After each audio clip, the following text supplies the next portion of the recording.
अँकर कोमल, आरजे कोमल तुमच्या सगळ्यांचं स्वागत करते. तुम्ही ऐकत आहात, पाहत आहात आचार्य 90 FM युअर ओन रेडिओ. आपण आपल्या आचार्य 90 FMच्या माध्यमातून नेहमीच विविध स्तरातील अनेक मान्यवरांच्या मुलाखती घेत असतो. अनेक विषय जे आहेत ते तुमच्यापर्यंत पोहोचवत असतो. खरं तर आपल्या एनजी आचार्य डीके मराठे महाविद्यालयामध्ये, आपल्या कॉलेजमध्ये हे रेडिओ स्टेशन सुरू झालं आणि यातल्या अनेक शिक्षकांनी, अनेक सगळ्या सहकाऱ्यांनी यामध्ये सहभाग घेतला आणि अनेक विषय जे आहेत ते लोकांपर्यंत पोहोचवले. आज मला सांगायला अतिशय आनंद होतोय की आजच्या आपल्या या मुलाखतीमध्ये, आजच्या आपल्या या विशेष चर्चा सत्रामध्ये आपल्यासोबत जोडले गेलेले आहेत आपल्याच महाविद्यालयाचे प्रभारी प्राचार्य कॅप्टन सुनील कदम सर. आणि सरांसोबत आज आपण छान एक चर्चा करणार आहोत. चर्चेचा विषयही तितकाच महत्वाचा आहे, कारण सरांच्या नावाच्या अगोदर कॅप्टन हा शब्द लागतो आणि खरं तर ती जबाबदारी एक असताना आता महाविद्यालयाची संपूर्ण एक जबाबदारी सुद्धा सरांवरती आहे. परंतु दुसऱ्या अन्य कोणत्या विषयाला घेऊन पुढे येण्याच्या अगोदर एनसीसी हा जो त्यांच्या जीवनातील एक अविभाज्य घटक आहे, त्याविषयी आज आपण अनेक गोष्टी ज्या आहेत त्या माहीत करून घेणार आहोत आणि विद्यार्थ्यांना या एनसीसीचा कशा पद्धतीने फायदा होऊ शकतो किंवा एनसीसी करणं हे किती महत्वाचं आहे, या सगळ्या गोष्टींची आज आपण माहिती सरांकडून घेणार आहोत. सर, तुमचं आपल्याच हक्काच्या ठिकाणी खूप खूप स्वागत. सर, खरं तर आपण बऱ्याच वेळाला, कारण आज कुठेही आपण गेलात तरी आपल्या नावाच्या अगोदर उल्लेख होतो की कॅप्टन सुनील कदम सर. तर तुमची आणि एनसीसी म्हणजे एक जी नाळ बांधली गेलेली आहे ती कशी बांधली गेली, तुमचं नातं कसं तयार झालं किंवा तुम्ही यामध्ये कसे इन्व्हॉल्व्ह होत गेलात? एनसीसी म्हणजे नॅशनल कॅडेट कोर्प्स, म्हणजे राष्ट्रीय कॅडेट कोर्प्स, ज्याची स्थापना भारत सरकारच्या पार्लिमेंटरी ऍक्टनुसार झाली. आणि त्याचं हिस्ट्री पाहिली तर अजून पुढे आपण हिस्ट्रीबद्दल नंतर बोलू, पण जो तुमचा प्रश्न आहे त्याच्याशी संदर्भात म्हणायला गेलं तर हा एक युनिफॉर्म ऑर्गनायझेशन आहे आणि व्हॉलेंटरी ऑर्गनायझेशन आहे, जी महाविद्यालयातील विद्यार्थ्यांसाठी ही एनसीसी सुरू करण्यापाठीमागच्या इंग्रजांच्या काळात सुरू झालेली एनसीसी होती. त्यावेळी त्यांना आर्मीमध्ये अपेक्षित असणाऱ्या ऑफिसर्स रेडी म्हणजे तयार मिळावे, त्यासाठी हे युनिव्हर्सिटी कॉर्प्स सुरू झालं होतं. आणि त्यानंतर मग त्याचं पार्लिमेंटरी ऍक्ट मध्ये रूपांतर होऊन एनसीसी अस्तित्वात आली 1948 पासून. पण जेव्हा मी कॉलेज करत होतो, मी सांगलीच्या महाविद्यालयात असताना तिथे एनसीसी होती. त्यावेळी मी महाविद्यालयीन शिक्षण घेत असताना एनसीसीची 3 वर्ष कंप्लीट केली. तिथं मी सी सर्ट पास झालो. त्यावेळी आवड होती म्हणजे डिफेन्स फोर्सेसमध्ये वगैरे जायची, पण हाईटमुळं तो मला त्या ह्याच्यात जाता आलं नाही. पण जे प्रशिक्षण मला एनसीसीतून मिळालं त्याच्या मला बराच फायदा माझ्या करिअरमध्ये झाला. कारण एनसीसी जेव्हा एखादा विद्यार्थी करतो तर त्याचा सर्वांगीण विकास होतो. त्यात स्पेसिफिकली सांगायचं झालं तर व्यक्तिमत्व विकासामध्ये तुमची लिडरशिप क्वालिटीज खूप डेव्हलप होतात. आणि त्यामुळे मी त्यावेळी केलेली एनसीसी आणि त्यावेळी माझं असणारं स्वप्न की मला डिफेन्स सर्व्हिसेसमध्ये जायचं होतं, पण ते जाता आलं नाही. पण ते एनसीसीमुळे मला परत महाविद्यालयात जेव्हा मी ऍज अ प्रोफेसर म्हणून लागलो, त्यानंतर आपल्या महाविद्यालयात जेव्हा एनसीसी युनिट आलं तेव्हा मला परत एनसीसीची सेवा करायची मोका मिळाला. आणि मी ते त्यानंतर मला डायरेक्ट कमिशन मिळालं, कारण मी एनसीसीचा सी सर्टिफिकेट असल्यामुळे. सुरुवातीला मी लेफ्टनंट म्हणून काम करायला सुरुवात केली, जो ANO म्हटलं जातं याला, या पोस्टला असोसिएट एनसीसी ऑफिसर्स, जे आर्मी आणि महाविद्यालयातील स्टुडंट यांच्यामधला असणारा एक दुवा असतो. आणि ज्याचं काम असतं की त्या एनसीसी कॅडेट्सची आणि आर्मी ऑफिसर्सच्या असणाऱ्या मेसेजेस, त्यांचे असणारे संपर्क, त्यांच्याशी लागणारा जो काही वेळ द्यायचा तो द्यायचा असतो आणि महत्वाचा दुवा म्हणून काम करायचं असतं. आणि म्हणजे जे माझं स्वप्न होतं ते माझं पूर्ण नव्हतं झालं, पण मला परत एनसीसीमुळे ते स्वप्न पूर्ण होऊ शकलं. त्याला दोनच कारणीभूत आहेत, एक म्हणजे आचार्य मराठे कॉलेज आणि दुसरं म्हणजे एनसीसी. काय वाटतं, म्हणजे कुठेतरी म्हणतात ना की आपण मनामध्ये एक विचार करतो आणि ते स्वप्न आपल्याला पूर्ण करायचं असतं, काही कारणास्तव ते होत नाही, पण कुठल्या ना कुठल्या रूपामध्ये पुन्हा एकदा त्याला आपण म्हणायचं गेलं तर म्हणतात ना डेस्टिनी असते ती, आणि ते कुठेतरी पुढे जाऊन पूर्ण होते. सर, खरं तर ही झाली तुमची जर्नी की तुम्ही कसे पुन्हा एकदा जोडले गेलात किंवा काय. खरं तर एनसीसी ही खूप महत्वाचा भाग आहे, म्हणजे प्रत्येक विद्यार्थ्याच्या आयुष्यातला, जसं की तुम्ही आता उल्लेख केलात की व्यक्तिमत्व विकास हा खूप जास्त प्रत्येक विद्यार्थ्याचा होत असतो.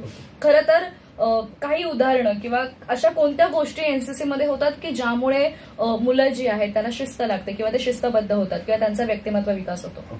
एनसीसीचा मोटोच आहे युनिटी अँड डिसिप्लिन, एकता आणि अनुशासन. म्हणजे आपल्या भारताबद्दल बोललं जाते युनिटी, डायव्हर्सिटी इन युनिटी. तर त्याच उद्देशाला घेऊन या एनसीसीची स्थापना झाली. यामध्ये विद्यार्थ्यांना 2 प्रकारे ट्रेनिंग दिलं जातं. एक असतं इन्स्टिट्यूशनल ट्रेनिंग आणि एक असतं कॅम्प ट्रेनिंग. तर इन्स्टिट्यूशनल ट्रेनिंगमध्ये विद्यार्थ्यांच्या सर्वांगीण विकासासाठी जो काही सिलेबस तयार केला आहे एनसीसी डायरेक्टरेटने, म्हणजे कसं हे नॅशनल लेवलवरचं म्हणजे याचं कंट्रोल असतं. त्याला डायरेक्टरेट 17 डायरेक्टरेट्स आहेत, म्हणजे सगळ्या त्या डायरेक्टरेट अंतर्गत परत हे ग्रुप्स येतात आणि ग्रुप्स अंतर्गत परत युनिट्स येतात आणि त्याच्यानंतर मग कॉलेज लेवलवरती याचं कंट्रोल चालतं. मग हे ज्यावेळी इन्स्टिट्यूशनल ट्रेनिंग होतं त्याच्यामध्ये विद्यार्थ्यांच्या सर्वांगीण विकासापासून सुरुवात होते. त्यांना army subject, non army subject, त्यांचं व्यक्तिमत्व विकास, त्याचबरोबर हेल्थ हायजीन, त्याच्याबरोबर सोशल सर्व्हिसेस, त्याच्याबरोबर self defence, obstacle course, map reading, हे आर्मी रिलेटेड कोर्सेस या सगळं घेतलं जातं. आणि त्यामुळे विद्यार्थ्याला जो विद्यार्थी म्हणजे 4 चौघासोबत बोलू न शकणारा, ज्यावेळी तो एनसीसीचं 1 वर्ष कंप्लीट होतो त्यानंतर त्याच्यामध्ये तुम्हाला ड्रास्टिक बदल जाणून येतो. कारण त्याच्या या दोन्ही ट्रेनिंग आहेत, इन्स्टिट्यूशनल आणि कॅम्प ट्रेनिंग, याच्यामध्ये त्याला ज्या ज्या रिक्वायरमेंट गरजा आहेत व्यक्तिमत्व विकासाच्या त्या सगळ्या केल्या. इव्हन म्हणजे लाईफ स्किल्स पासून सुरुवात केली जाते. इथून सुरुवात होते ते पाक विद्यार्थ्याला हाऊ टू अपिअर इंटरव्ह्यूज इथंपर्यंत शिक्षण दिलं जातं. आणि हे जे आजकालच्या स्पर्धात्मक युगामध्ये जेव्हा विद्यार्थ्याला तग धरायचा असतो तेव्हा फक्त बुकिश ज्ञान त्याचबरोबर एनसीसी, एनएसएस आणि ज्या काही कॉलेज महाविद्यालयावरती इतर काय ज्या स्कीम्स असतात, उपक्रम असतात, त्यामध्ये विद्यार्थ्यांनी भाग घेतला तर त्याचा नक्कीच फायदा होतो. याचं ज्वलंत उदाहरण मी तुमच्या समोर बसलेलं आहे, ज्यांनी विद्यार्थी दशेत एनसीसी केली होती आणि त्याचाच त्याला म्हणजे प्रोफेसर बनण्यासाठी सुद्धा मला त्याचा फायदा झाला हे मी इतर निक्षून सांगू शकतो. कसं म्हणाल तर मला इंटरव्ह्यू फेस करणं किंवा 4 चौघासमोर बोलणं, आता विद्यार्थ्यांना शिकवण्यासाठी तुम्हाला स्टेज डेअरिंगची गरज आहे, हे सगळं एनसीसी मध्ये मिळतं, उपजत मिळतं. म्हणजे या जो एक बेसिक असतो कुठल्याही गोष्टीचा जो मूळ पाया असतो त्यात आपली जी सुरुवात असते आणि तोच भक्कम असेल तर आपण पुढे तितक्या कॉन्फिडेंटली बोलू शकतो किंवा तितक्या कॉन्फिडेंटली आपण आपल्या पुढच्या करिअरमध्ये जाऊ शकतो. आणि मला असं वाटतं एनसीसी हा त्यासाठी आपल्याला मदत होणारा एक महत्वाचा घटक आहे. सर, याविषयी अजून आपण गोष्टी अनेक जाणून घेणार आहोत, पण एक वेळ झाली एका छोट्याशा विश्रांतीची. श्रोते हो, आज आपण एक खूप छान विशेष मुलाखत इथे घेत आहोत आणि या विशेष मुलाखतीमध्ये, या चर्चा सत्रामध्ये आपण एनसीसी विषयीच्या बऱ्याच गोष्टी ज्या आहेत त्या जाणून घेणार आहोत. बऱ्याच मुलांना एनसीसी केल्यानंतर पुढे करिअर काय करायचंय किंवा काय अपॉर्च्युनिटीज आहेत यासारखे अनेक प्रश्न असतात, तर त्या सगळ्या प्रश्नांची उत्तरं सुद्धा आज आपण सरांकडून घेणार आहोत. पण भेटूयात एका छोट्याशा विश्रांतीनंतर. तुम्ही मात्र कुठेही जाऊ नका. आचार्य 90 FM वरती छान सुंदर मनमुराद गाण्यांचा आणि कार्यक्रमांचा आस्वाद घेत रहा, ऐकत रहा Acharya 90 FM, your own radio.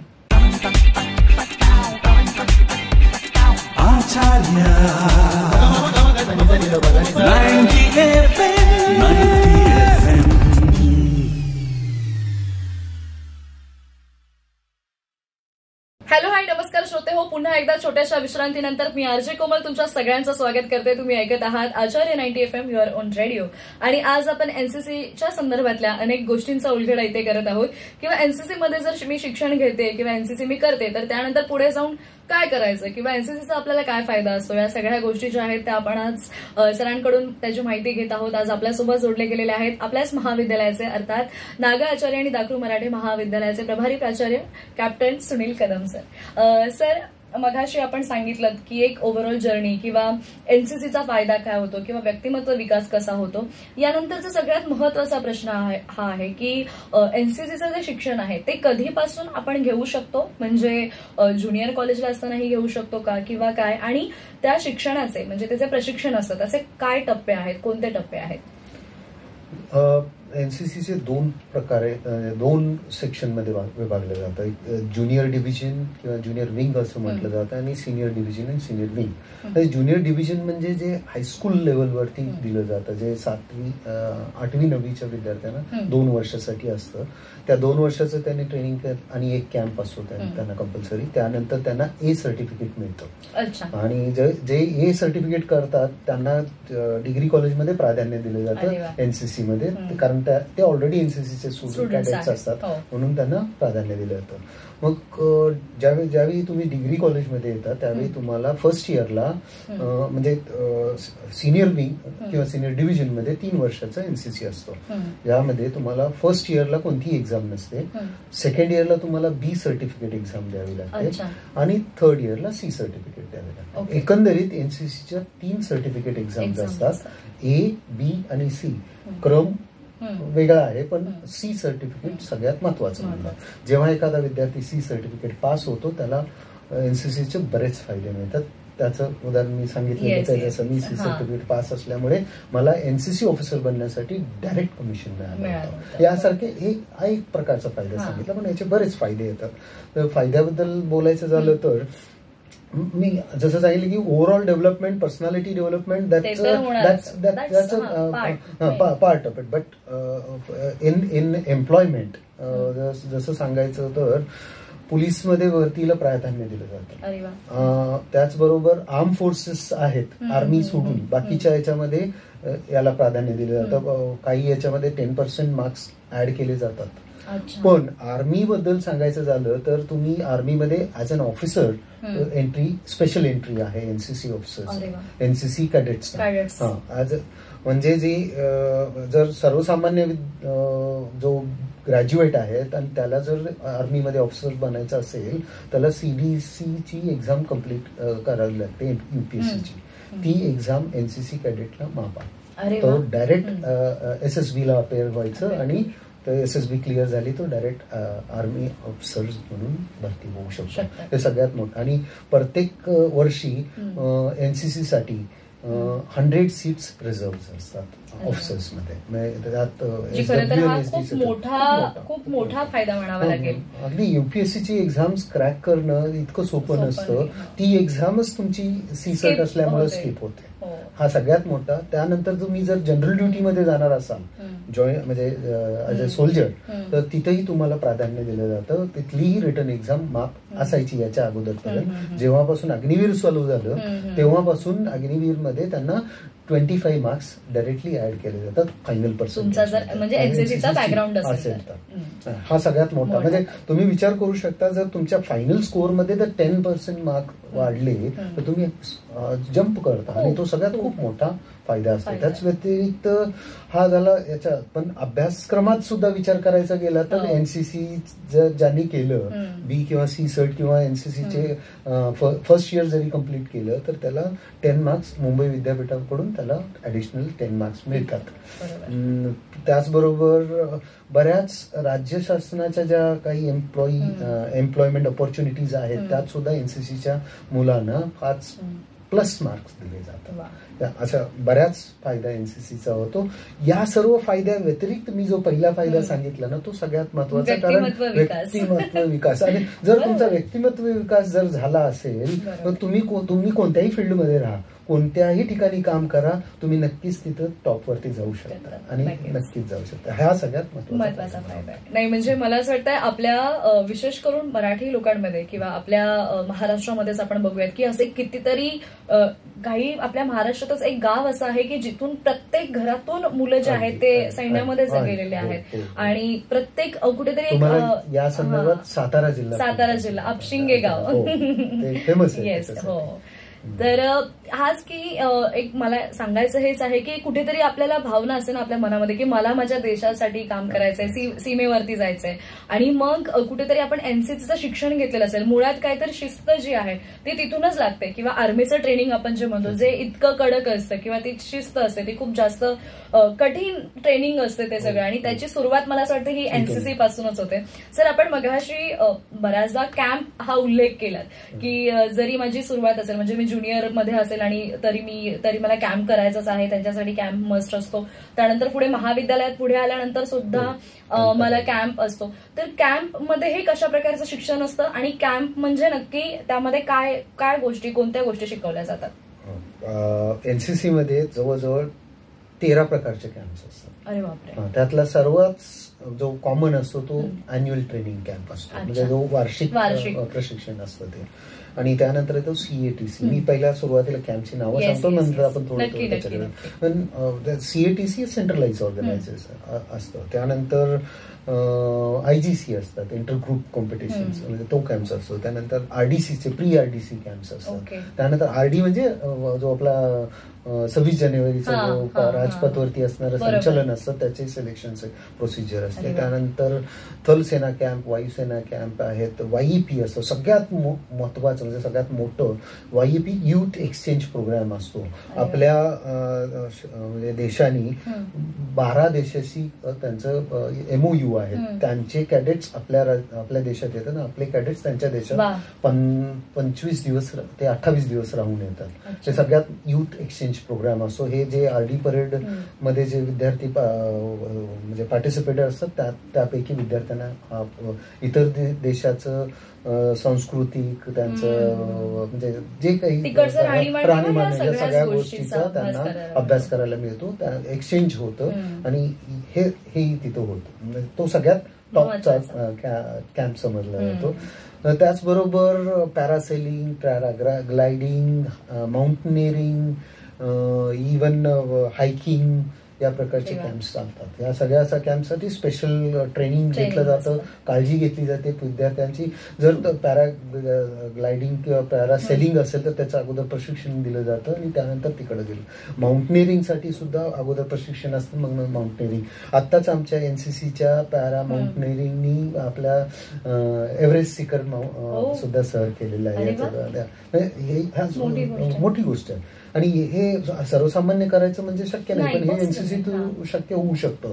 याच्या व्यतिरिक्त सांगायचं झालं तर आता जो सर्वसामान्य कॅडेट्सना जो मिळतो तो ATC असतो, अॅन्युअल ट्रेनिंग कॅम्प, ज्याच्यामध्ये जे इन्स्टिट्यूशनल मध्ये ट्रेनिंग होत नाही ते तिथं कॅम्प्स मध्ये दिलं जातं. तिथं मिलिटरी ट्रेनिंग वरती जास्त भर दिला जातो. तो जो आपल्या इन्स्टिट्यूशनल मध्ये थोडस त्याच्यावरती असतो नाही, पण तेवढ्या प्रमाणात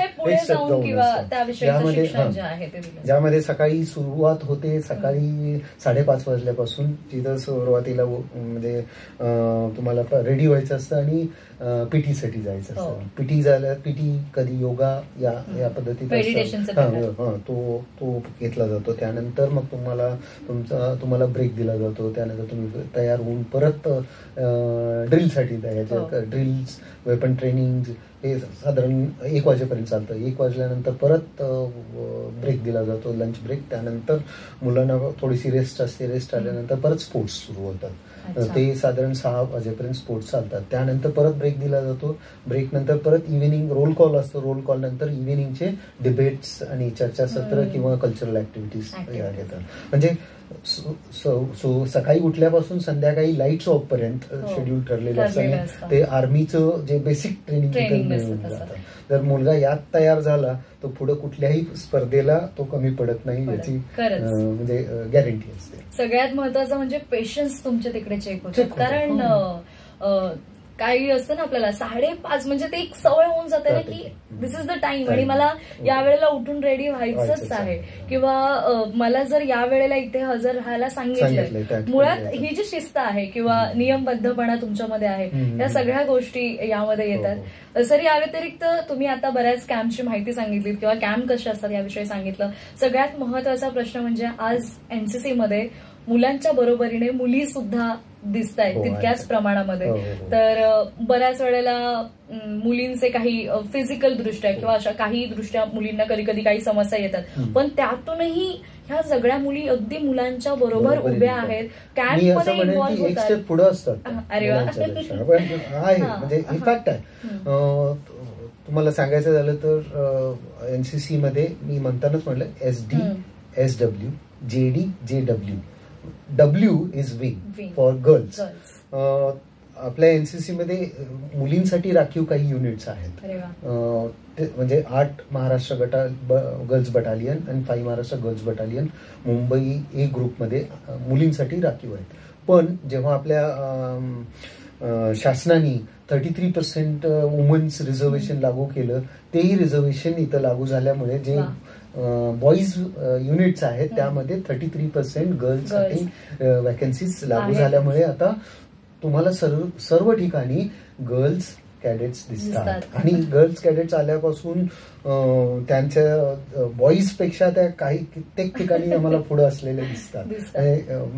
हे जे रिझर्वेशन लागू झालं त्याचा हा फायदा आहे असं म्हणू शकतो. आणि मुली प्रत्येक क्षेत्रात अगदी इव्हन ऑब्स्टिकल सुद्धा आमच्या मुली सगळ्या मुलांच्या बरोबरीने मारतात.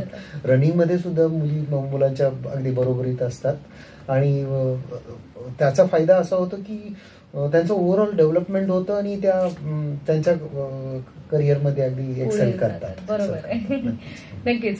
सर, बऱ्याच वेळेला असं होतं की काही मुलांना म्हणजे बऱ्याच वेळेला असतं की मी एनसीसी केले आणि त्यामधूनच मला पुढे काहीतरी त्या संदर्भातच काहीतरी करिअर करायचं आहे.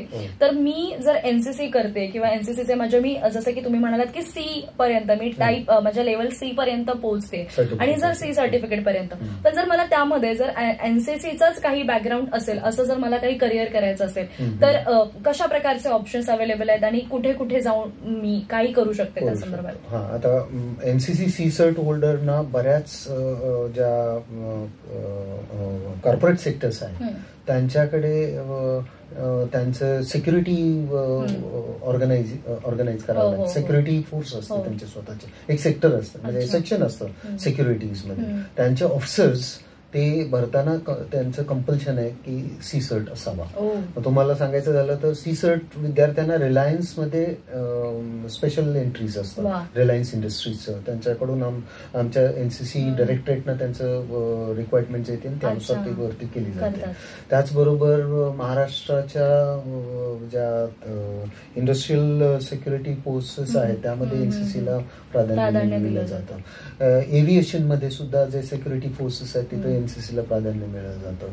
इव्हन प्रायव्हेट सिक्युरिटीज मध्ये सुद्धा जे सिक्युरिटी ऑफिसर्स लागतात त्या ठिकाणी एनसीसी C सर्ट वाल्यांना प्राधान्य दिलं जातं. म्हणजे या सगळ्या ऑपॉर्च्युनिटीज एनसीसी C सर्ट वाल्यांना ओपन होतात. म्हणजे केवळ मी कॉलेजमध्ये आहे आणि मला काहीतरी वेगळं करायचंय म्हणून मी केवळ एनसीसी केलंय असं नाहीये. तर त्याचा एकतर स्वतःच्या डेव्हलपमेंटसाठी खूप जास्त फायदा आहेच आणि त्या व्यतिरिक्त मला आफ्टर माझं ग्रॅज्युएशन नंतर मला जर पुढे करिअर करायचं असेल तर लॉट्स ऑफ ऑपॉर्च्युनिटीज आपल्याला अवेलेबल आहेत. सर, या व्यतिरिक्त आता जे काही विद्यार्थी आपली मुलाखत ऐकतायत किंवा जे कोणी पालक आपली मुलाखत ऐकतायत, अशा सगळ्या पालकांना किंवा विद्यार्थ्यांना एनसीसी मध्ये त्यांनी का आलं पाहिजे किंवा एकंदरीत काय सर ते शेवटी मार्गदर्शन करा? आतापर्यंत सांगितलेले ते फायदे ते आहेतच आहे.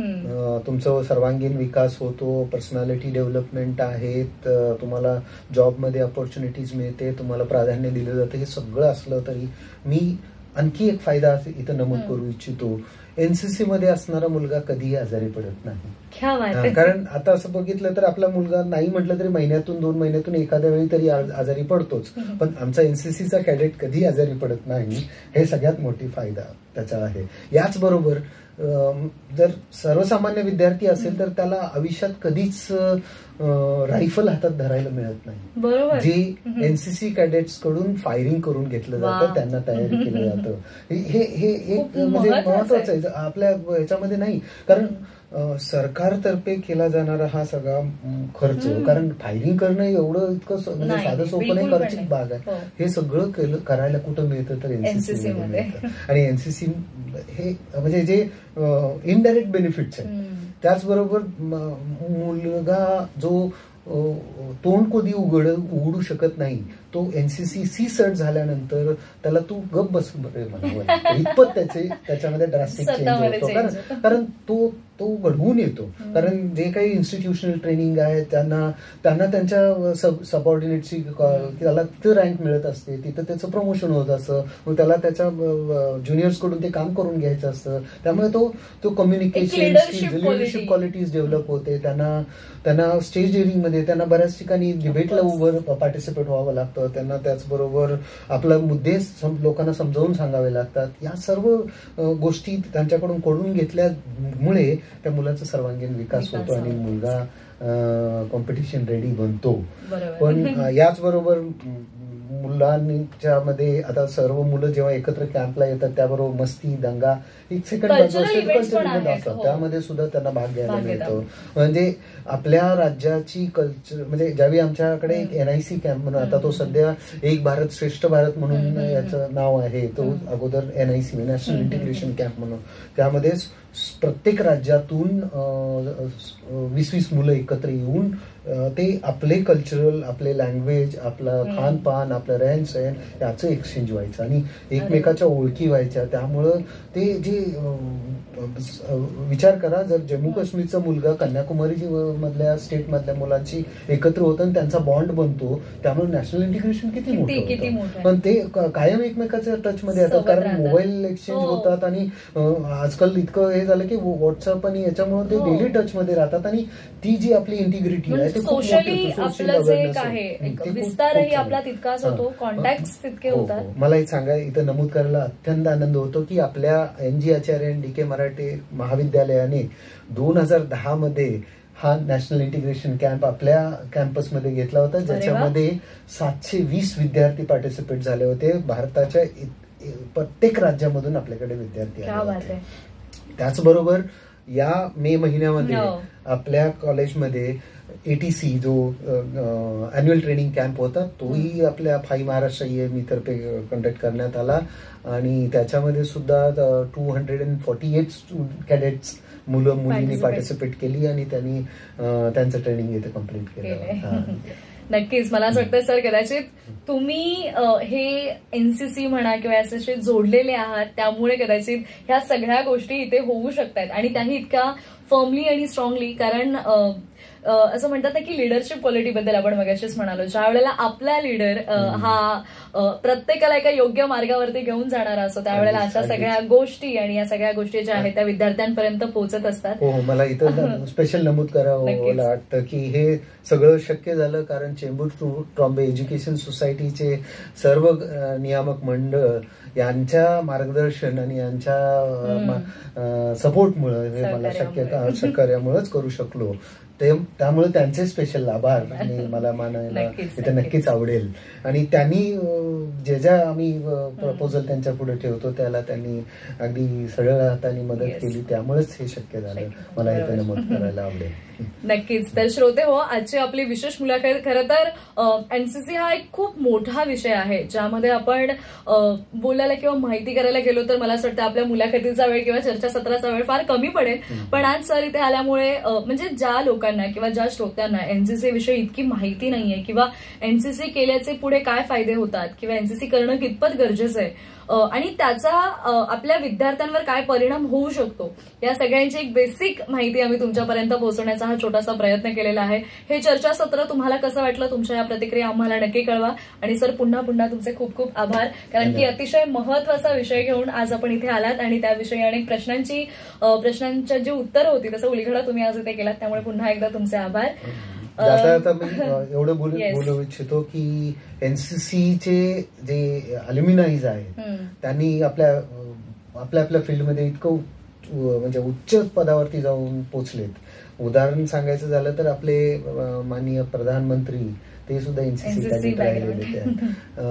तसं सांगायचं झालं तर सुषमा स्वराजजी होत्या, त्याही एनसीसी कॅडेट्स राहिलेल्या आहेत. असं बरेच उदाहरणं देता येतील. इव्हन आपल्या महाविद्यालयाच्या माजी प्राचार्य सुद्धा एनसीसी कॅडेट्स होत्या. म्हणजे एनसीसी केलेला विद्यार्थी नक्कीच आयुष्यात म्हणजे काहीतरी असं करून दाखवतो.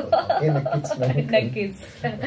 तर जे विद्यार्थी जे नुकत्याच नव्याने ऍडमिशन्स घेत आहेत, कारण नवीन वर्ष सुरू झालेलं आहे, ऍडमिशन झाले असतील आणि ज्या ज्या कॉलेजेसमध्ये एनसीसी आहे त्यांनी नक्कीच मला असं वाटतं एनसीसी मध्ये जा. ऍटलिस्ट तुम्ही काय आहात किंवा तुम्ही पुढे जाऊन काय करू शकता याची जाणीव तुम्हाला नक्की होईल. त्यामुळे नक्कीच तुम्ही सगळ्यांनी एनसीसीचं प्रशिक्षण जे आहे, जिथे तुम्हाला संधी मिळते तिथे नक्की घ्या. आणि याच नोटवरती मी आरजे कोमल सरांसोबत आज इथेच तुमची रजा घेते. तुम्ही मात्र कुठेही जाऊ नका. आचार्य 90 FM वरती छान सुंदर मनमुराद गाण्यांचा आणि कार्यक्रमांचा आस्वाद घेत राहा आणि ऐकत राहा आचार्य 90 FM युअर ओन रेडिओ. धन्यवाद.